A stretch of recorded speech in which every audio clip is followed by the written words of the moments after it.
కుక్కర్లో కొంచెం నూనె వేసుకోవాలా, తెల్లవాయలు అట్లా దంచి వేసుకోవాలా. పప్పు ఆకుకూర పప్పు చేస్తున్నాను ఈరోజు. బ్యాళ్ళు, టమాటాలు, వంకాయలు, ఎర్రగడ్డలు అన్నీ కడిగి కోసి పెట్టుకొని ఇట్లా వేసుకోవాలి. కారానికి ఒట్టిమిరపకాయలు కూడా వేసుకోవాలా, కొన్ని పచ్చిమిరపకాయలు, కొన్ని ఒట్టిమిరపకాయలు వేసుకోవాలా.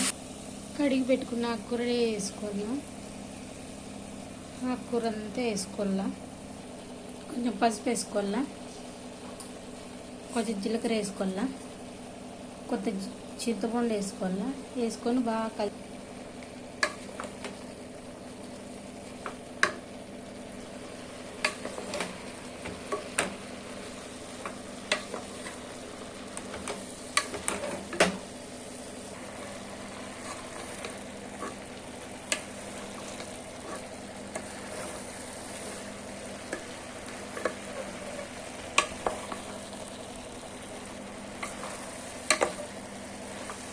బాగా ఇట్లా మగ్గనిచ్చుకుంటేనే బాగుంటుంది.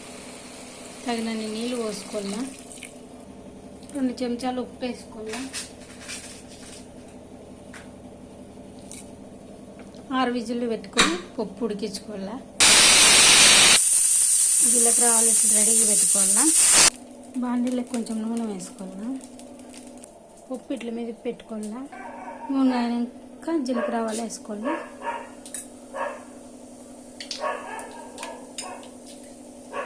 అవి కొంచెం చిట్టుపట్లు ఆడినాక ఎర్రగడ్డలు, తెల్లగడ్డలు వేసుకోవాలి.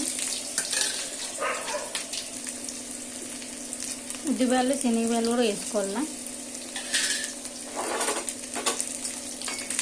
ఇట్లా బాగా వేయించుకోవాలా. అంత బాగా ఎర్రగా వేయించుకున్నాక కరివేపాకు, ఉత్తమిరపకాయలు వేసుకోవాలి. తర్వాత వేసుకోవాలి. మంచి స్మెల్ వస్తుంది. ఆకుకూర పప్పు రెడీ. అంతే ఫ్రెండ్స్.